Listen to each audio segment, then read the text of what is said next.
Good afternoon. I'm Dr. Ara Duke-Majan, CEO and founder of the Duke Spine Institute, Duke Joint Institute.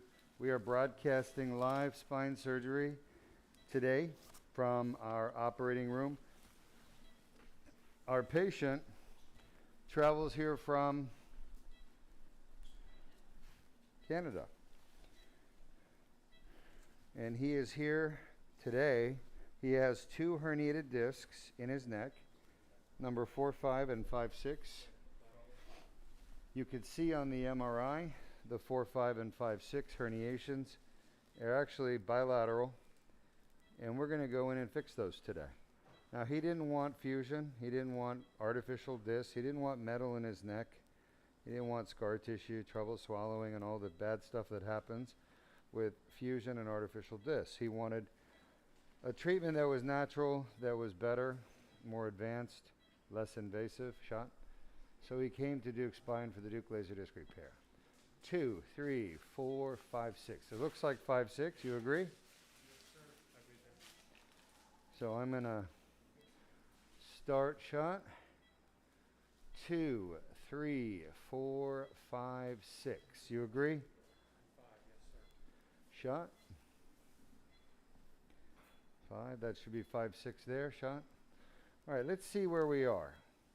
So the first thing I have to do is access the disc. And the way you access the disc is through the front. Go back to this lateral view. I think I'm a little off to his left. So before I go into the disc, I want to make sure I'm in the middle. Shot. That's it right there. All right. Shot. 2, 3, 4, 5, 6. Shot. Shot. Need to go a little lower. Shot. And shot. All right, so we're just at 2, 3, 4, 5, 6. Everyone agree? Yes, sir. Shot. See if I can get it lined up nicely here. Shot. All right, that looks good. Hold on. Let me go in a little bit. Now give me an AP. Poker. All right, now that I know I'm at 5-6, I want to check to make sure I'm in the middle. And I am, dead center. Show us the middle there, Jordan. You can see the middle of the spine by looking for the spinous processes. Those are in the back of the spine, but you can see them through the bones in the front. And you can see the needle tip is dead center. All right, let's go to a lateral view. Beautiful. And let's count again. 2, 3, 4, 5, 6. 5-6 is the bottom of the two discs that we'll be fixing today. So we're at the right disc. We're in the middle. Things are looking good so far. We're going to fix this disc and we're going to fix the one above it. Correct? Everyone agree? Take this. First, I'm going to do a discogram. And when I do this discogram, I'll be injecting two types of dye into the disc. You'll see after the injection where the annular tear is and the herniation. There it is. Show the herniation. You see the herniation is the black stuff. That's the dye around the herniation. That's what we're here for. And show the tear, the annular tear. You see that little black squiggly line? That is the annular tear. Beautiful. As a matter of fact, that's kind of a nice one. If you could zoom in, Jordan, let's reshoot it. And Sanjay, you can give this one for the website. Zoom in more. That's not zooming in. Oh, there you go. All right, fine. You ready? Here we go. Shot. Ooh. Copy that. And shot. Too bad.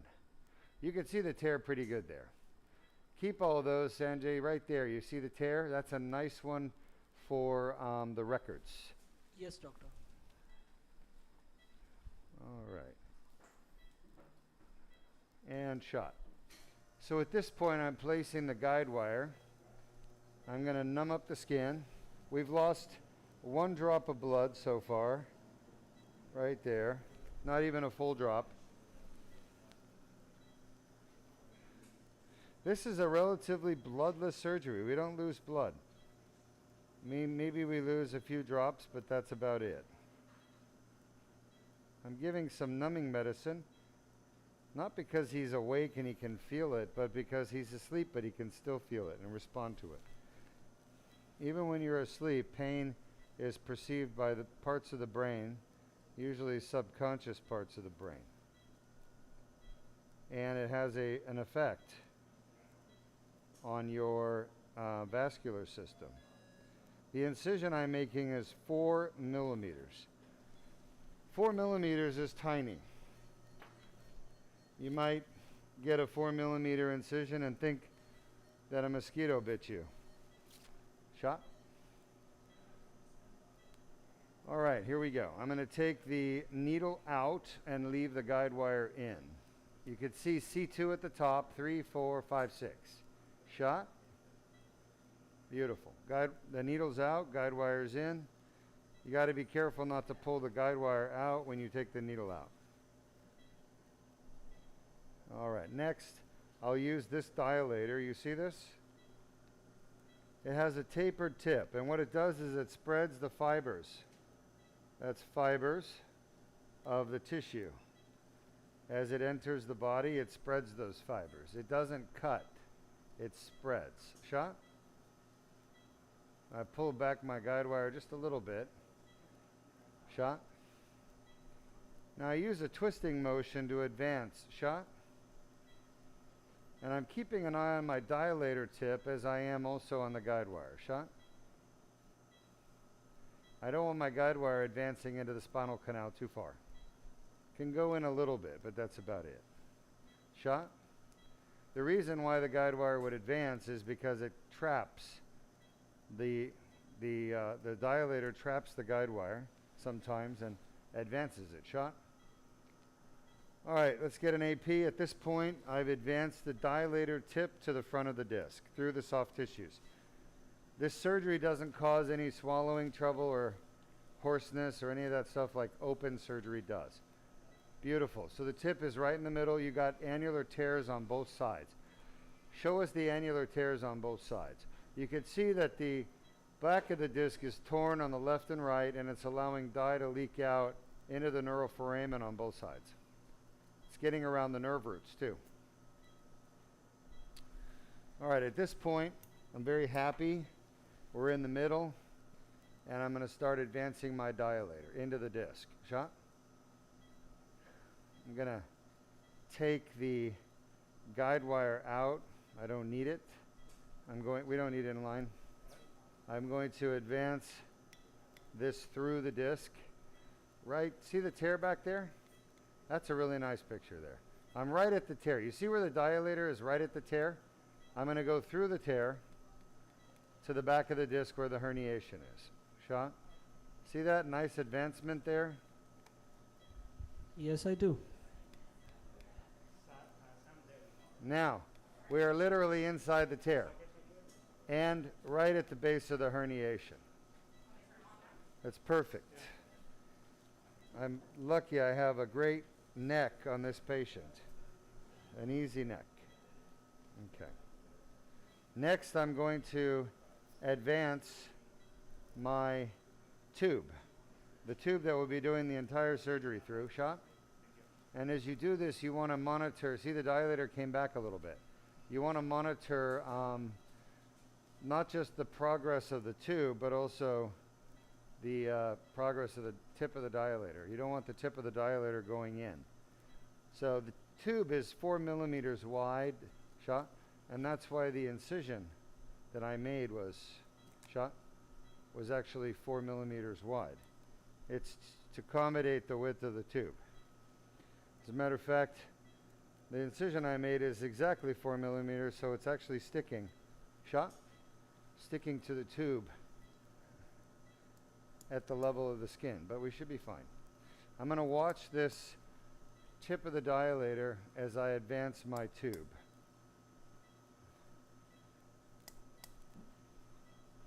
See, the tip is just sitting there right inside the herniation. You guys see that? You can use your imagination. Yes, I do. You can see the herniation. The tip of the dilator is like literally right through the tear. Almost there. I'm inching, not even inching, millimetering the tube backwards towards the back of the disc, right where the herniation is. The tube is at the tear, at the back of the tear at this point, and I think we're ready now to do our Duke laser disc repair. Shot?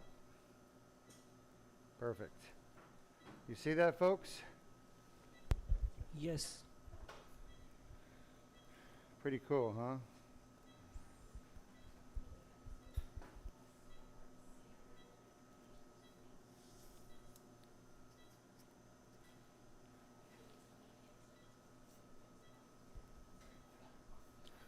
We have a question coming from W.S. Stroud on YouTube.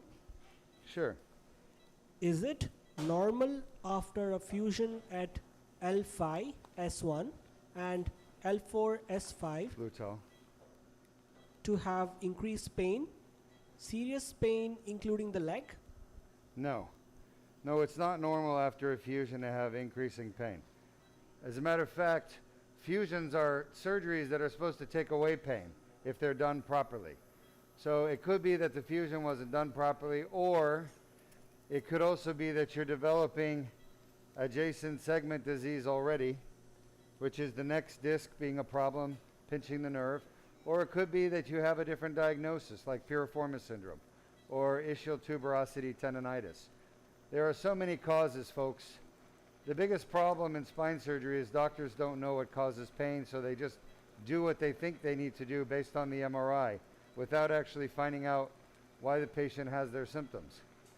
That kind of medicine is bad, but that's what all these doctors are doing. They're operating on the MRI rather than operating on the patient. And what we found is that MRIs never tell you where pain comes from.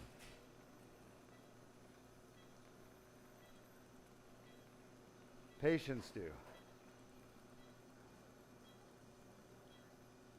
So if I were you, I would get your MRI, a new one, and talk to your doctor, get a new MRI, and then do the Duke Spine free MRI review. And meet with me and get my experience and knowledge to help you figure out why you're suffering. We can make the diagnosis for you with a virtual consultation. So we are inside the tear, and you can see the tear on the sides there. The laser is removing parts of the herniation a little bit at a time.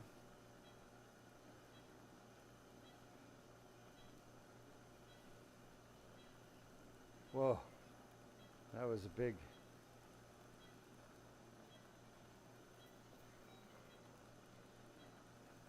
This is the tear with the herniation, the blue thing. Great questions. Keep the questions coming. I'm here to answer your questions as best as I can.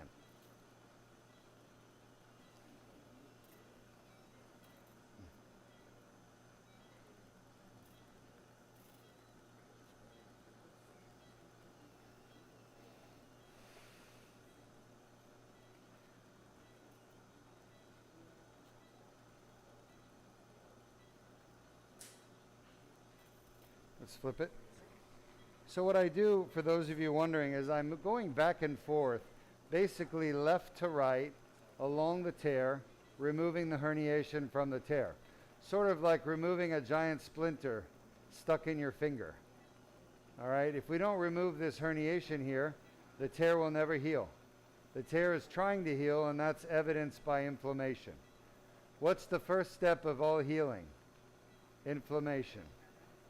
But the inflammation is only the first step, and the healing only goes to the second step when the inflammation finishes. The inflammation finishes when the foreign matter that it's trying to remove is removed, is destroyed. But as long as it's still there, it will not stop the inflammation. So the inflammation goes on for years with a herniated disc because the inflammation can never get rid of the herniation. Not possible. Grab her.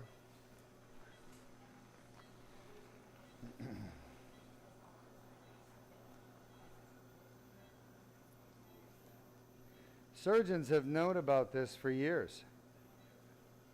That's why we do spine surgery, folks. We do discectomy when the herniation gets really big and it's pushing on the nerve root, and people have leg weakness, numbness, sciatica. But what a lot of people don't understand is that even small herniations cause symptoms. You don't have to have a giant herniation to have symptoms. We're so used to thinking about herniations causing symptoms because they're big. That's what doctors are taught, but it's wrong.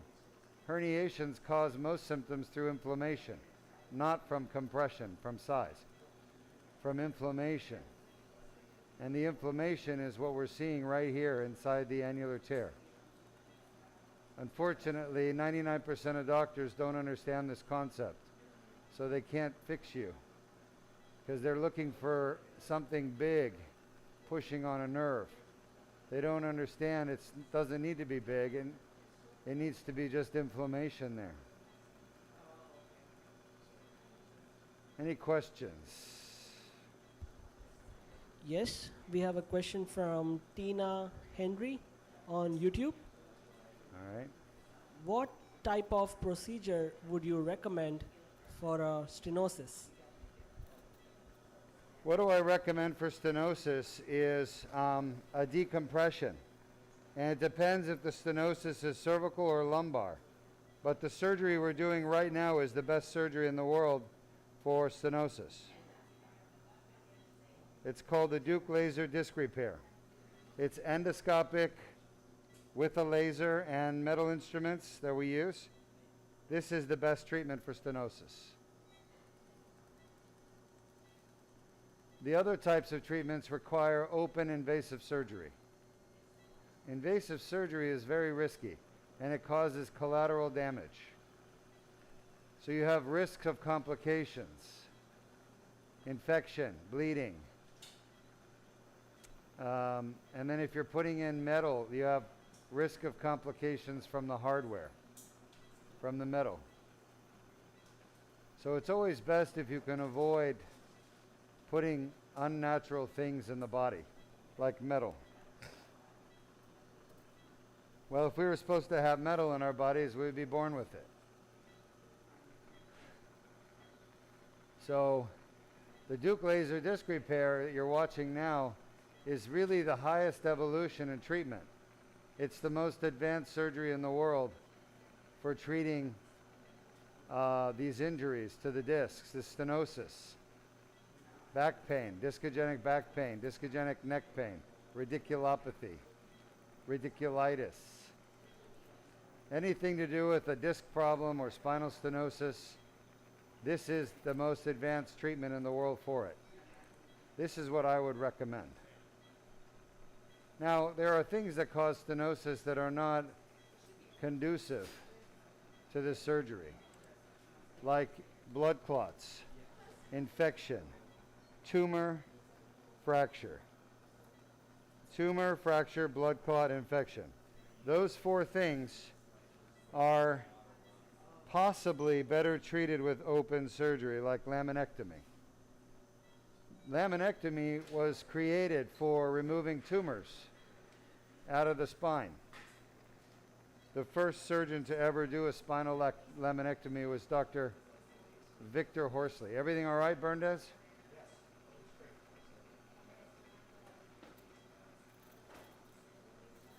Dr. Sir Victor Horsley was the first neurosurgeon and the first to perform a laminectomy of the spine. He did it for a tumor.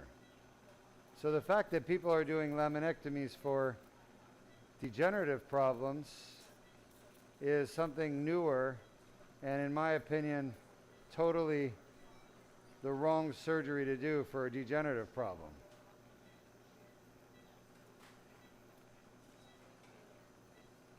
But most doctors are taught to do laminectomy because that's sort of an old technology. Before we had endoscopic surgery, that's what doctors did. It's a bad idea.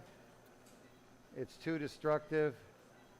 It creates more problems than it solves. And everybody that gets laminectomies these days, almost everyone ends up getting a fusion afterwards because of the instability caused by the laminectomy. I used to do a lot of laminectomy and fusion until I did more of these endoscopic procedures, and I realized these are much better. The results are better, the complications are fewer, the outcomes are better, like better relief of symptoms, and the return to normal activities is much faster than open spine surgery, like laminectomy. Taking out pieces of herniation here, lots of them. So far, surgery is going well. Why don't you show our audience, how does a herniated disc like this cause so much pain inside the spine? Copy Where that. is that pain coming from? Copy that. Playing educational video in 3, 2, 1.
All right, welcome back. You see why so much pain comes from the disc. It's really the tear in the back of the disc that never heals.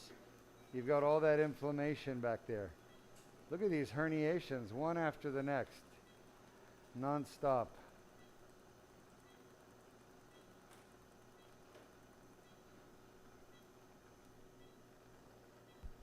So the pain is coming from inflammation that is occurring in the back of the disc as the body is trying to heal the herniation. And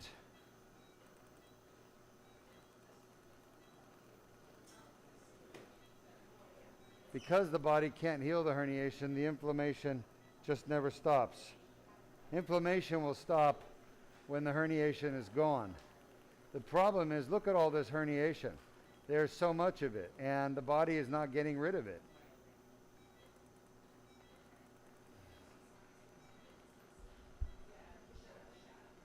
You have another question, Sanjay?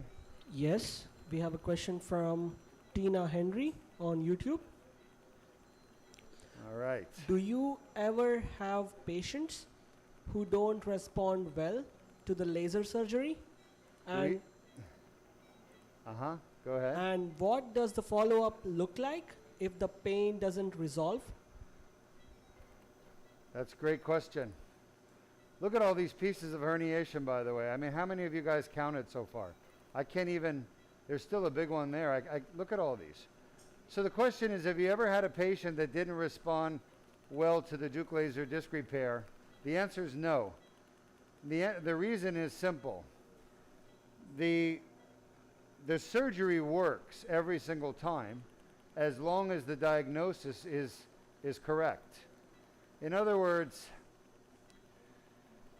it would be the same as if you have a fire and it's burning and it's a dry fire, not an oil fire, If you make the right diagnosis, you throw the bucket of water, it's always going to put the fire.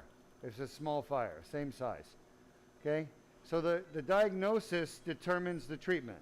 If it's an oil fire, you don't want to put the water. Okay?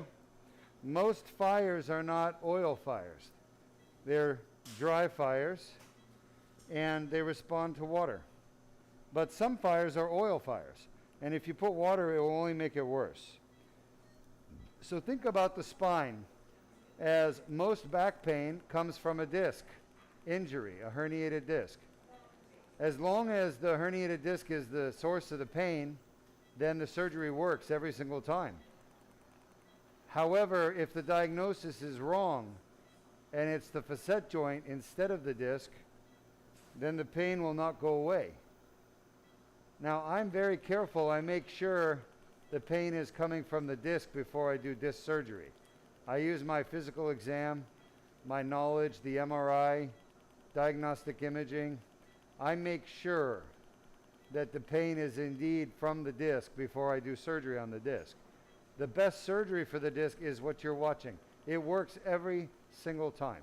It has never not worked in 1,700 surgeries. Okay? Now, have we ever had a patient, we did the Duke laser disc repair on the disc, and they come back and they have pain? Absolutely.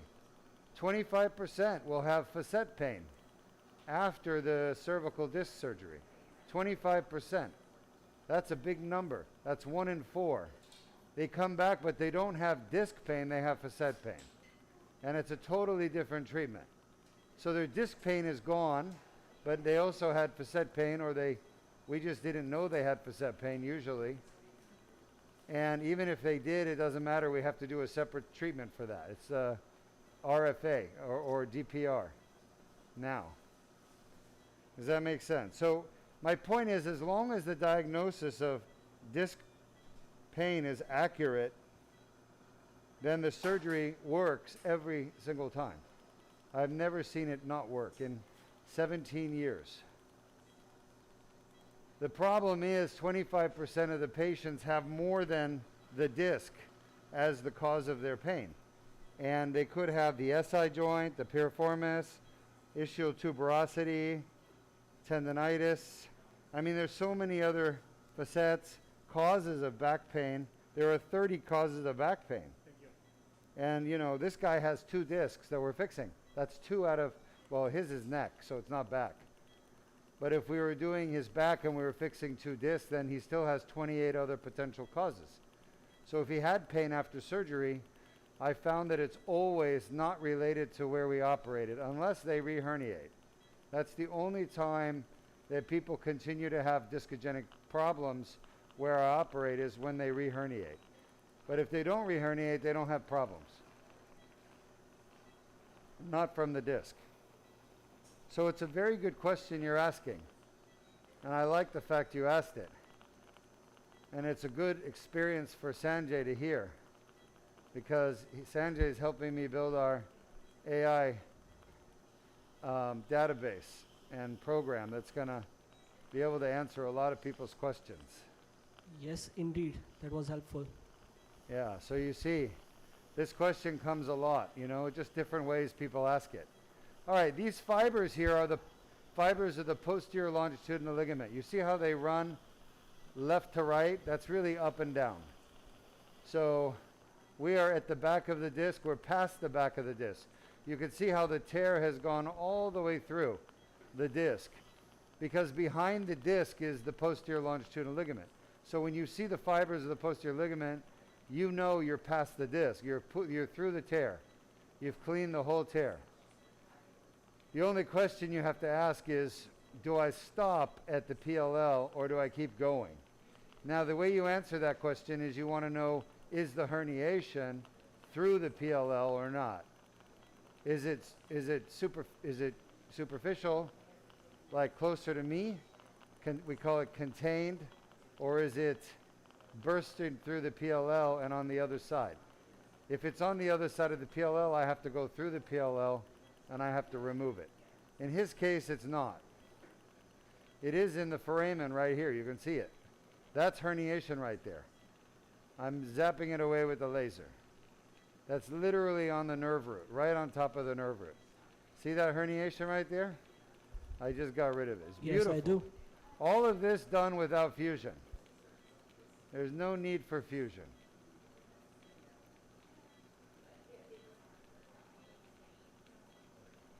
Oh, look at that herniation. Just shot out of the foramen. That was on top of the nerve. I like to examine my patients right after surgery the next day, and I want to see if their strength is better in their arm. And every time I do this surgery, I find the strength is better because they were weak. They didn't know they were weak. They're weak because these herniations right here are pinching the nerve, causing weakness in the arm.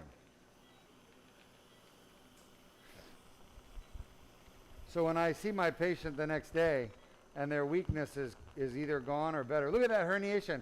Look at it come out of the foramen. Okay, that's perfect, Sanjay, for cervical foraminal herniation. It was literally in the foramen on the nerve root, pushing on the nerve, and now I got it out. Copy that. We have a name for this, folks. It's called reverse herniation. I don't know if I got it. Noted. Reverse herniation is when the herniation comes back inside the disc while we're inside the disc with the endoscope. Which way was I? This way? Yeah. Are you sure? Yes, sir.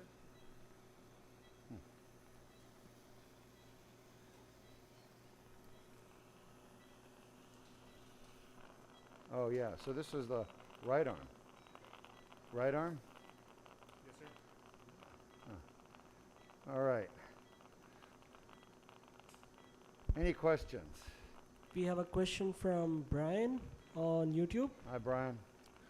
When you remove all the disc tissue, does scar tissue fill in the void, or does it just accelerate and autofusion? Ha! Brian. So think about your question. Let's see if Sanjay knows the answer. What would you answer, Brian, Sanjay? We don't really remove any disc tissues. First of all, read the first sentence. Read it out loud. When you remove all the disc tissue, does... All right, when we remove all the disc tissue, what's wrong with that statement? Are we removing all the disc tissue? We don't really remove any disc tissues. We don't remove any disc tissue. That's right. We're not removing disc tissue. We're removing the herniation. All right, so that's why that statement is inaccurate. We're not removing the disc. We're removing the herniation only and the scar tissue. Okay? So then the next question, their second statement is what? Does scar tissue fill in the void? So since we're not removing the disc tissue, there is no scar tissue filling any void. But this here, the annular tear, when we remove the herniation and the scar tissue from the annular tear, what happens? Yes, collagen. It's called collagen, which is scar tissue, by the way. It fills the void. Well, that's exactly what the annulus is made from, is collagen. So we're actually, the body is going to be filling this void with collagen, a natural tissue produced by the body in response to injuries. It also happens to be the same tissue that the annulus is made from, naturally. All right, we're just about done. I don't see any more herniation, but I do want to get all this stuff out of the foramen. Amazing the view, huh? Far better than any other type of open surgery. In open surgery, you can't see this. None of it. I've done 1,000 open surgery, 1,000 in the front of the spine. ACDF, artificial disc, you can never see this. This detail is only possible endoscopic. Scar tissue here, looking good. We're done as far as I can tell. Next one, please. Thank you. All right. Now I'm going to put a little bit of antiseptic, little iodine, betadine.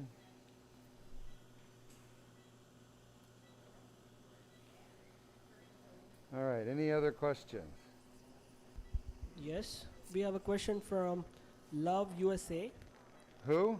Love USA Love USA. I love the USA too. on YouTube. A little louder, Sanjay. You're just a decibel or two too light. Do you perform surgery on folks suffering with severe constant neuropathic pain below C6 spinal cord injury and adhesive arachnoiditis? So they're asking if I would, come on in, perform surgery on a patient with neuropathic pain from a C6 spinal cord injury. I will perform surgery on a patient as long as it's safe and effective. In other words, it has to be safe for the patient and it has to work. So somebody with a spinal cord injury that has neuropathic pain from a spinal cord injury will not get better with my surgery. My surgery will not be effective. Therefore, I would not do the surgery.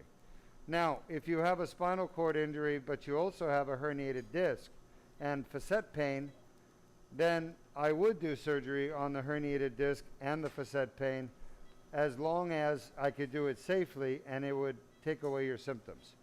So your best choice is to do a MRI review and let me see if you have something I can fix. Don't assume you do or don't. Let me be the judge. That's my advice. Sean? All right, I'm taking the tube out. And next I'm going to move the dilator from C2, 3, 4, 5, 6 up to C4, 5. Everyone agree? Yes, sir. We're doing 4, 5 next. Am I right? Yes, sir. Hey, there's something there. Yeah. All right, coming out now. Not yet. Almost now. Oh, there we are. We're out. Perfect. Now we want to make sure I stay in the middle of the spine. The middle of the spine and the front of the spine, the middle I'm talking about, is anywhere between the longest colli muscles along the anterior ligament. Yes, it's called the ALL or anterior longitudinal ligament. So I'm going to stay dead center as I slide north. And we call this the Duke spine slide because literally I'm the first in the world to do it. That's it? Yes. And the reason I'm the first in the world to do it is the Koreans that taught me this procedure, and you know nobody else in the world really did this procedure back in 2000, 17 years ago was, and they only did one level disc, single level, cervical. I actually morphed what I learned into multi-level. Why? Because most people don't have one bad disc, they have two. Or actually they have 2.5. So the average number of disc injury that's symptomatic, 2, 3, 4, 5, is 2.5. So if I were to just do what the Koreans did that taught me the endoscopic technique, then I would have to keep bringing people back 2.5 or 1.5 times. They would have to come in for 2.5 surgeries on average. So I decided that I was going to figure out a way to fix everything with one surgery. So these people didn't have to keep coming back. Because if I had surgery shot, I would want one surgery. I don't want to have 2 surgeries or 3. I am a do it right the first time kind of person. That's what my father taught me. Sean? All right, you can see the tear. Show them the tear in the back of the disc. Now, I got to be honest with you. I'm going in for my 4th sinus surgery. 4th. And you may ask, Dr. Duke, why are you having your 4th sinus surgery? And the answer is quite simple. Because my surgeon did what everybody else does, which is they do one thing at a time. And it drives me freaking crazy. The first time I did surgery, I thought he was going to fix everything. And I came out and he said everything went great. And then I'm like, why am I still having trouble breathing? Right? And then, oh yeah, you probably have a collapse of the nostril. All right, what do we got to do? Well, we got to do surgery to fix it. Oh, well, why didn't we do that the first time? And then after that was done, I had to go back for a third surgery because my soft palate was just blocking my airway. Well, why didn't we fix that the first time? So I am not just a doctor or a surgeon, I'm actually a patient. And I hate the fact that doctors don't fix everything the one time they're supposed to. And so I always felt you should fix everything while you're there. Who wants to go through more than one surgery and recovery? Sinus surgery. Stupid, huh? Sinus surgery, notoriously very high failure rate in the United States. Sinus? Extremely high. It's right up there with meniscal. Well, I can tell you why sinus surgery fails, because they don't do everything they're supposed to do, damn it. Top two. Anyway, I should have been a damn sinus surgeon.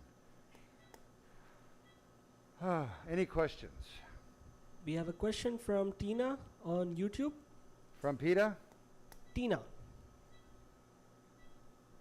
All right, I'll take the question. Thank you. I heard you mention in another surgery that you found a lot more damage than the MRI showed. Yes. Do you ever do exploratory surgery? Oh, no. No, we never do exploratory surgery. Shot? That maybe, back in the 40s and 50s, that would be okay, but today there's no reason for a doctor to do exploratory surgery unless you're going in to explore a surgery that was already done and you want to know what's going on in there. That can happen. For example, The abdomen for cancer. no, in spine surgery you can do exploratory surgery if the patient had surgery before by another surgeon, shot, and now they're having what we think is a spinal fluid leak from the other surgery, where the other surgeon nicked the dura. Happens a lot, not me, but other surgeons. And the patient has a swelling in their back, and the surgeon doesn't tell the patient that they nicked the dura and got a hole in it. And the patient's wondering why they have headaches. Like, I had a patient this week on Tuesday who went to, I should say who it is. It's in Florida, but I won't mention the name. I'll just say it's in a city called Hudson, Florida. For those of you who know Hudson, Florida, there's an institute. He went there. He got a spinal fluid leak. So in a case like that, it would be appropriate to go in and explore, looking for the spinal fluid leak. But we don't do exploratory surgery for degenerative disc stuff. I always know exactly what I'm going to do ahead of time.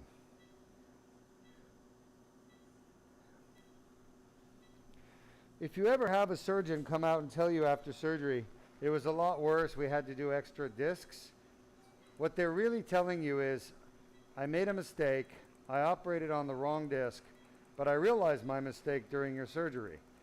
After I got a better x-ray, and I saw that I operated on the wrong disc, and then I went and did the right disc. The surgeons won't come out and tell you that. I would tell my patient that because it's true. Besides, people are watching me on video all the time, so I can't hide it. I don't want to hide it. I want to be honest. But this happens all the time. Spine surgeons operate on the wrong disc, and then they go out and tell the patient afterwards, their family, shit, we found it was so bad I had to do more than just the one disc. Okay?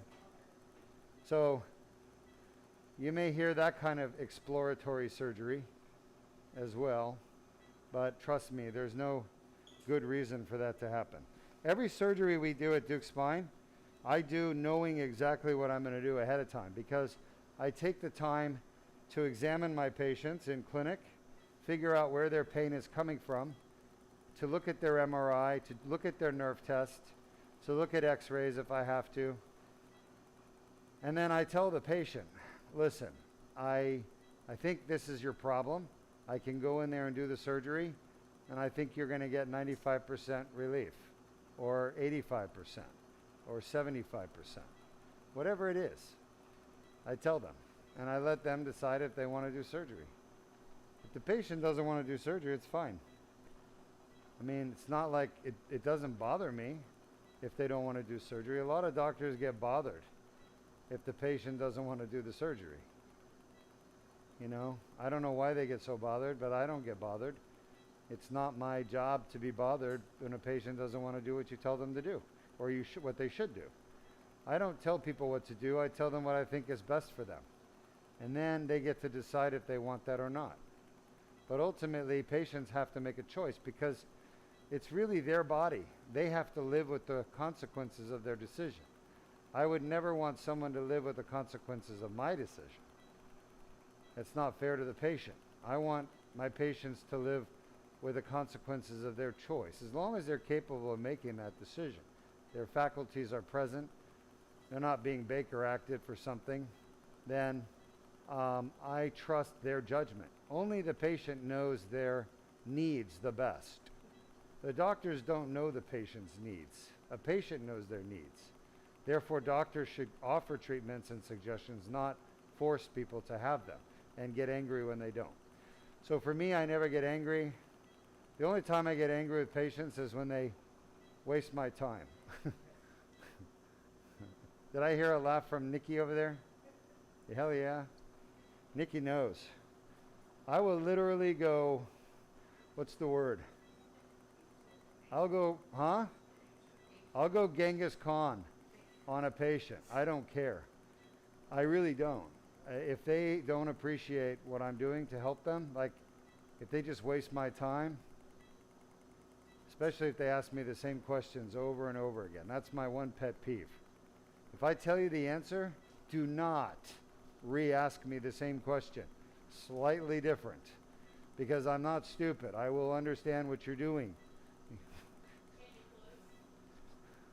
And I will be extremely offended. Listen, you don't have to believe a word I say. It's okay. Doesn't hurt my feelings. But don't waste my time because you don't believe a word I say.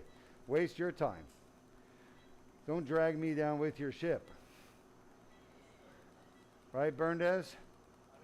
If you want to ride a ship to the bottom of the ocean, to the Marietta Trench, go ahead.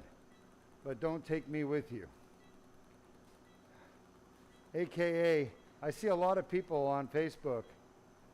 They're like, oh, I'm in so much pain. I have 2 herniated discs. I'm like, we can fix it. Get the Duke laser disc repair. Here's a video. Watch this.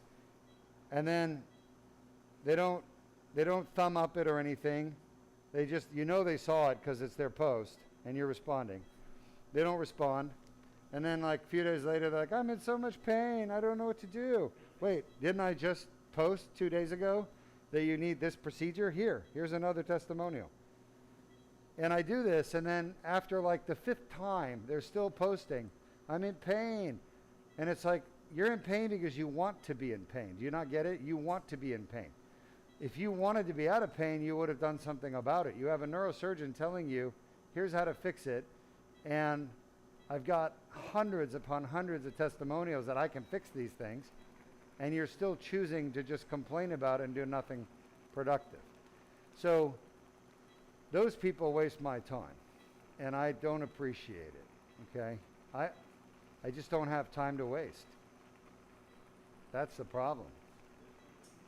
Maybe if I was on the beach somewhere in a bathing suit watching the waves, you came up and wanted to waste some of my time, I'd be okay with it. But when I'm trying to get work done and help people that want to be helped, that really legitimately want to be fixed, then don't waste my time with people that don't want to be fixed.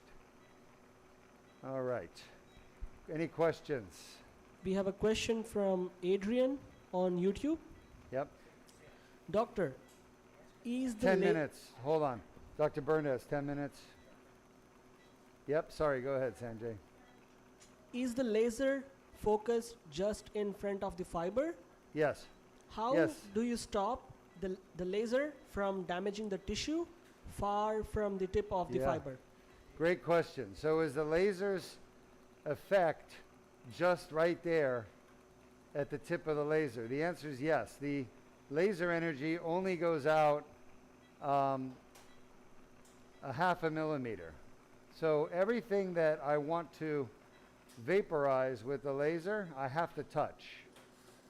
So the reason what keeps the laser energy from going farther is the fact that there's liquid.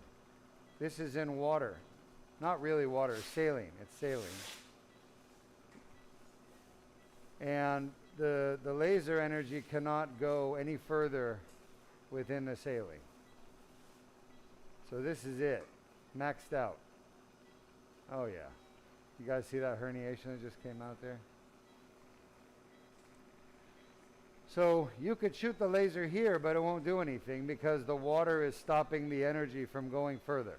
It's not like you see in the movies. The reason why lasers can shoot across farther distances is because of air. There is no air here. This is water. If you try to shoot a laser in water, you'll see the energy is absorbed by the water. And that's what's happening here. The laser energy is being absorbed by the liquid inside the tube. That liquid that I use keeps the tissue cold so it doesn't overheat. It also keeps the laser cool so it doesn't overheat. It keeps us from having a fire, potentially. So it also keeps the laser from going and damaging things it shouldn't be damaging. No. And the other thing the fluid does is it takes the pieces of herniation out because it's under constant pressure. What is that? Oh man, that was weird. It was like banging my hand. That was your nerve monitor? Yeah, I was making sure it's okay. No, it's fine. It was just banging on my hand. I was like, what the hell is that? I thought the patient was trying to wake up. Let me out. You see those movies, right? No? Yes? Where somebody is stuck in a box. They're trying to get out. All right. At least Nikki laughs at my stuff. Nikki, you're going to do just fine here. Any other questions? I'm almost done. I need about 2 minutes left. You could see all the herniations gone. Yes. I don't see any more. You can see all the scar tissue here, right? That's where the herniation was. We have a question from Love USA on YouTube. Love, I love USA too. Sure, Do- love. Do you perform cervical laminoplasty and dress ablations and or spinal cord untethering? Yeah, so do I perform spinal cord untethering? I know how to do that, of course, as a neurosurgeon, but I don't do it typically. Do I perform DRES for pain and spasticity? No. I mean, okay, when I say no, what I'm saying is yes, of course I know how to do those, but I'm mostly a degenerative spine surgeon. I fix degenerative problems. Can I do a spinal cord untethering? Yes. Can I do DRES? Yes. Can I do a laminoplasty? Yes. I don't believe in laminoplasty. I think it's a horrible surgery. I've seen a lot of patients, not mine, but other surgeons, where they fail and they crush the spinal cord. All right, you don't want that. There's absolutely no reason for that. The best is the laminectomy and fusion. All right. I am pretty much done here. Just want to peel back this last bit of PLL. You can see all the herniation is now gone. This is just fibers of the PLL and scar tissue. I don't see any more herniation.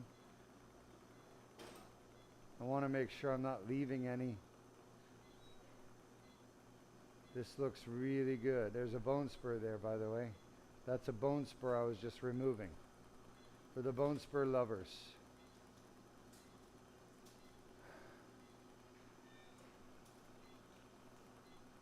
Great questions from our audience. I want to thank our audience for all the engagement.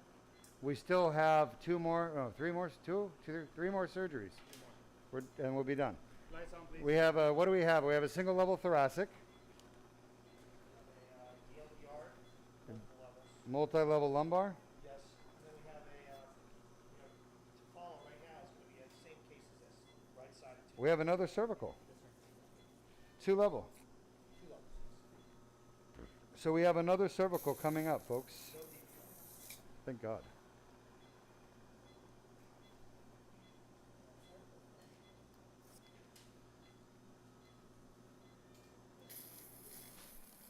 Good job, everyone. All right, type up your questions. I'll come answer them for you.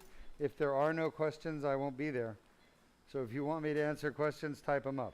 Sanjay, we'll show the audience the incision. All right, you guys see Copy this? that. The whole surgery was done through this little tube. Sanjay, you see that? Yes, I can see Look that. how skinny it is. It's 4 millimeters. Okay? We did the whole surgery through this tube. And then at the end, that's where the opening is. I moved around the back of the disc, and I could take all the herniation out. Look at this incision. It's tiny. Tiny little 4 millimeter incision. I got it. All right? Little bit of vein bleeding. We're going to just hold pressure for a few minutes. And we're pretty much done. He's going to get a little bandage. I got it. You just clean up. And he's going to go home in about 45 minutes, maybe an hour from now. This is outpatient surgery. There's no hospital. Our patients come back the next morning for a quick checkup. Go ahead and start breaking everything else down. So type your questions up and I'll answer them for you, okay? You have the benzoin? I'll put the benzoin on. Thanks. A little benzoin.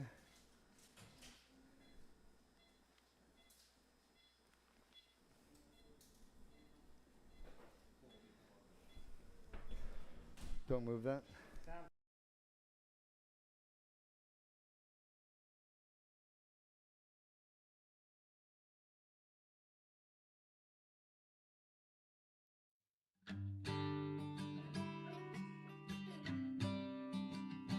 And good morning, I'm Dr. Ara Dugmajian. It's August 10th, 2022. I'm here with one of my patients who traveled to Duke Spine Institute because she had 3 herniated discs in her neck. They were causing problems for her like neck pain and weakness and numbness in her arm. And she just underwent the Duke laser disc repair yesterday, less than about 24 hours ago. And she's here today for her post-op day 1 check. How do you feel? I feel amazing.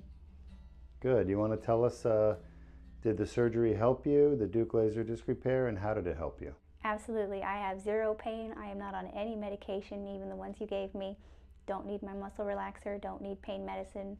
I immediately had all my strength back. All my fingers feel just like normal. I'm back to normal. And you're actually wearing an outfit here. What is this outfit? Yes, this is my work uniform. I came directly from work here. I went to work at 5 a.m. this morning after surgery at 7:30 yesterday. I reported here. So You're right. Went right back to work. Yep, and had you had a fusion done, an ACDF, you would have been out of work for how long? I don't know because nobody offered me a fusion. They absolutely refused to fix me. Well, if she'd had a fusion, she would have a huge scar on her neck, which you don't have. Show them your No. scar. Very How tiny. big is that? 4 millimeters? 4 millimeters. And you would actually be out of work for about 3 months with a fusion. 3 Yikes. months minimum. Oh no, can't do And that. yeah, that's assuming it went well. And you can actually see in this video here the comparison between the Duke laser disc repair and a cervical fusion, which is a far more invasive surgery with a metal plate and cages, and you lose movement permanently. Have you noticed how your movement is since you had the Duke laser disc repair? Is your neck movement good? Yes, I'm able to nod and I have full range of motion again, very carefully. And I'm able to walk normally. Right before surgery, you might have noticed I was waddling around, and I can take my normal steps again in a straight line. There's no dizziness. I don't have to hug the wall. It's great. Yeah, the reason she had balance problems is because her spinal cord was getting pinched on by the herniation, which we got in there, and when you watch the video, you actually see there's a herniation pushing on your spinal cord, and I use a laser to remove that herniation and get the pressure off your spinal cord and the nerves. So I'm very happy with the results. Your surgery went perfect. We lost just a few drops of blood, and here you are the next day back to work, and that's incredible. This is why the Duke laser disc repair endoscopic surgery is so amazing, is people can have a great result, have low risk of the surgery, and be back to work the next day if they want to. All right, so what kind of symptoms did you have before your surgery? How were they affecting your life besides your balance problems? Oh, I had severe pain that would make it to where I couldn't do my job. I'd have to have my coworkers repeat things to me often because I was in such pain I couldn't concentrate, couldn't listen to them. I had to be very careful walking around the office. I'd ping pong down the halls. I had trouble typing, lots of typos because I couldn't feel half my hand most times. I wasn't able to drive a bus at all. It's very dangerous when you can't have a grip on your steering wheel, can't reach properly for the controls when you have pain that's preventing you from moving. I have 7 mirrors to check in a bus. I couldn't move my head right. It just was a bad situation. And so it really affected your quality of life and your ability to do your job. So we're real excited. Now you're doing better and hopefully go back to being normal. Yeah. All right, is there anything else you want to tell your fans out there? I would say that when you watch his videos, it's a little QVC-ish, but he is not lying. It's all the truth, and you better come and see Dr. Duke because it's worth it. It's worth every penny. I'm not afraid that I paid for this, and even if I don't get any of that back, it's totally worth it. And I don't know if anybody's ever called you a tool before, but you were definitely the tool I needed to get my own self fixed when nobody else would. I am God's tool, so I try to do what God asked me to do and help people. Right. So that's okay to be a tool. Well, congratulations. Take care. And I'm very happy for you. It's a good handshake, right? Yep, Yes, very it good. is. Yeah. All right, take care. All right.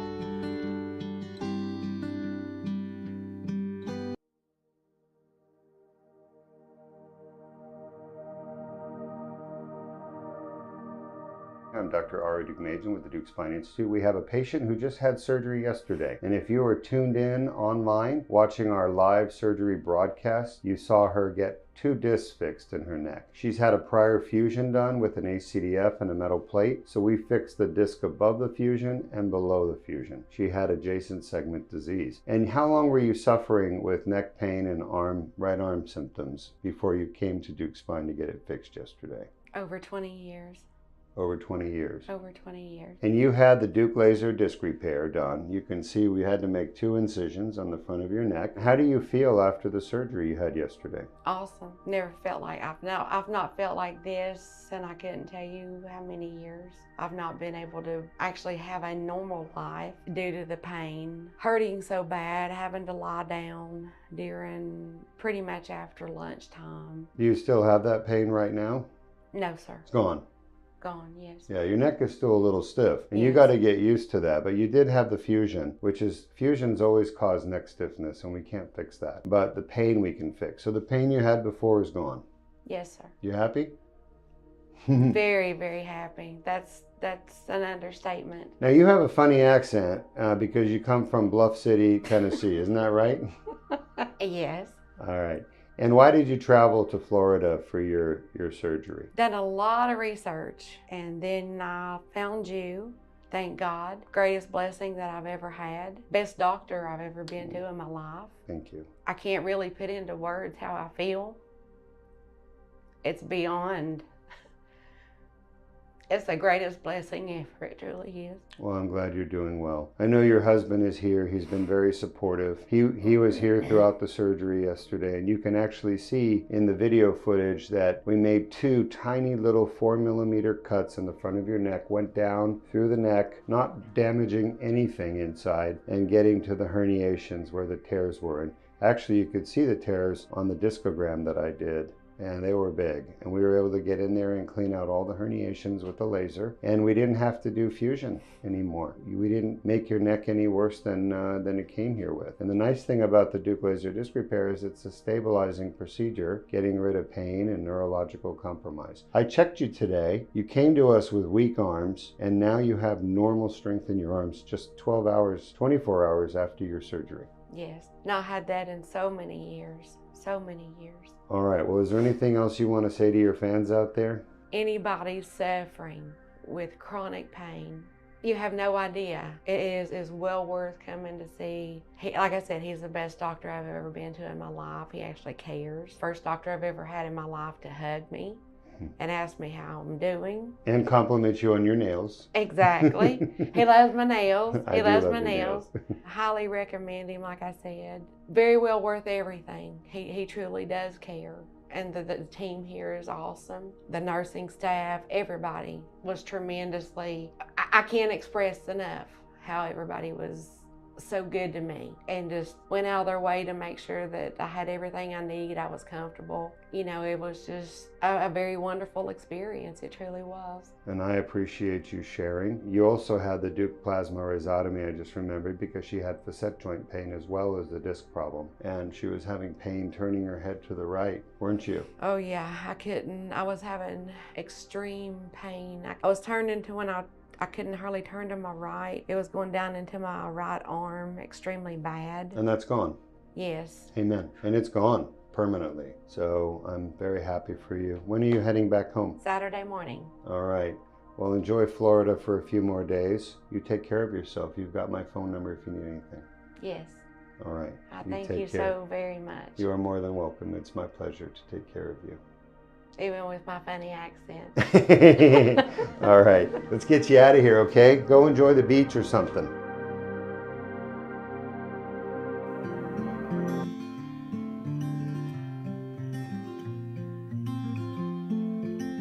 And good morning. I'm Dr. Ara Duke-Majan, CEO and founder at the Duke Spine Institute in Florida.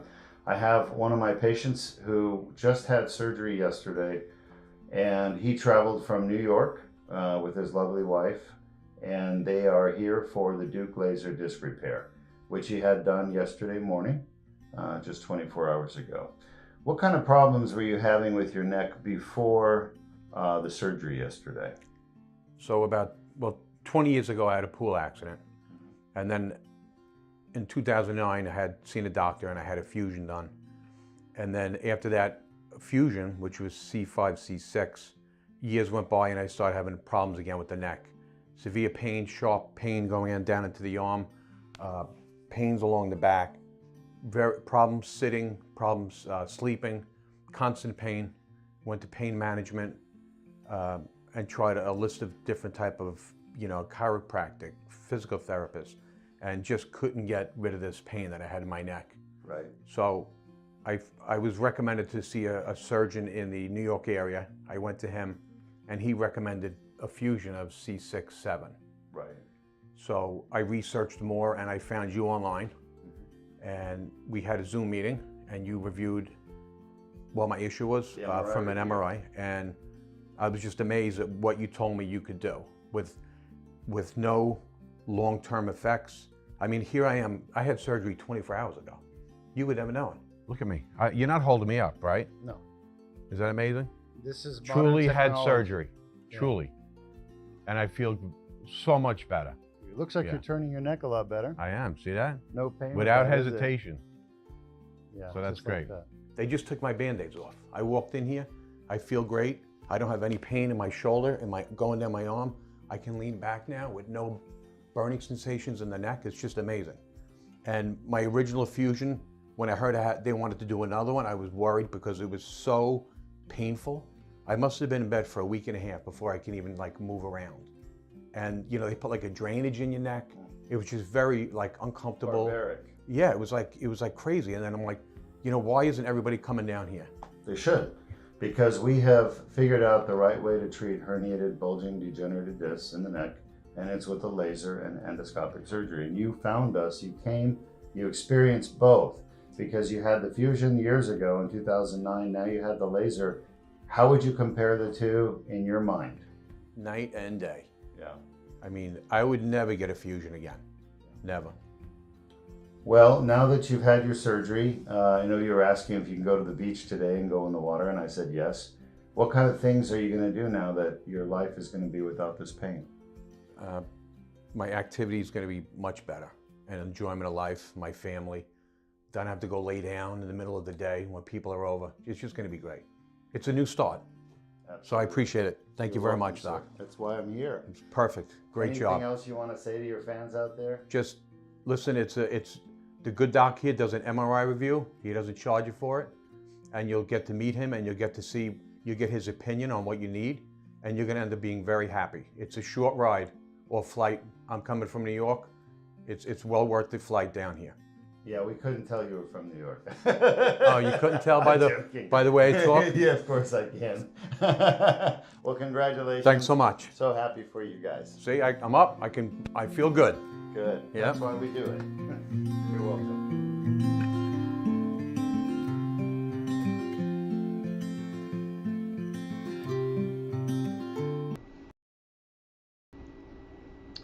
Well, I hope you enjoyed that testimonial from one of our patients who underwent the Duke laser disc repair as much as I did.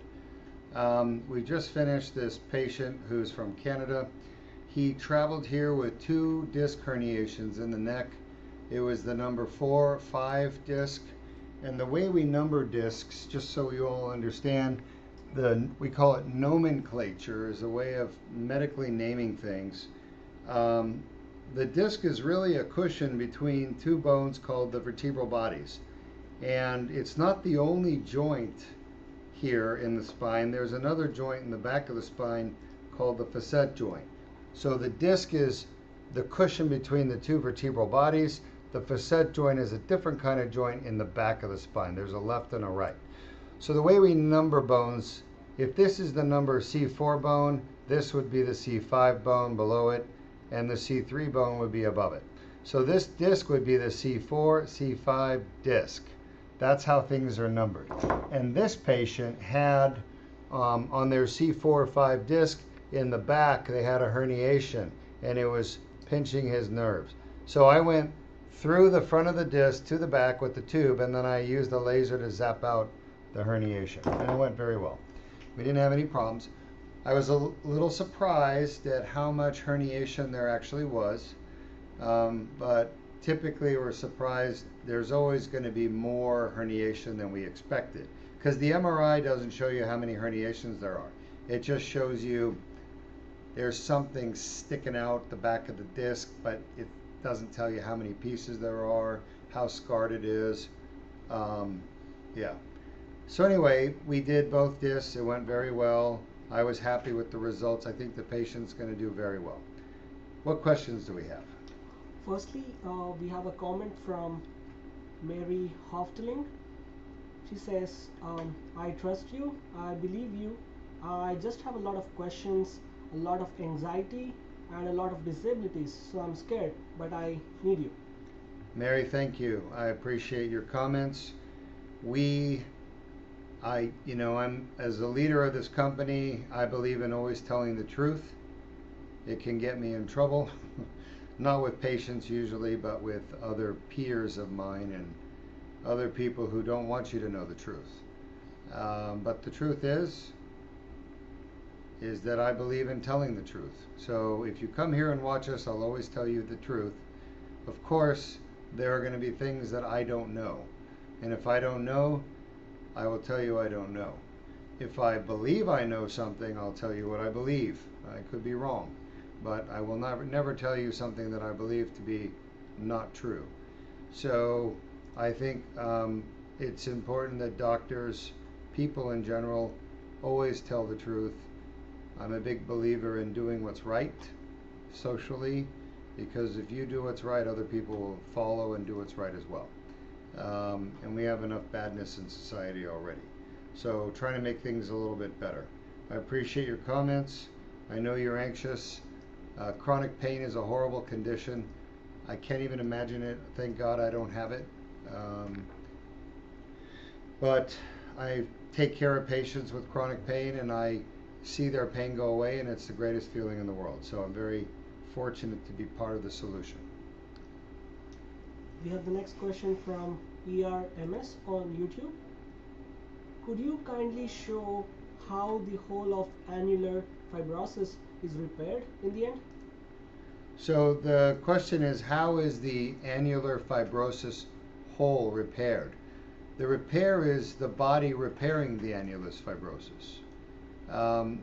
Think of it as the herniation. The annulus tears open and the herniation pushes into the tear. Now the annulus cannot close and heal itself, but it would if there wasn't the herniation here.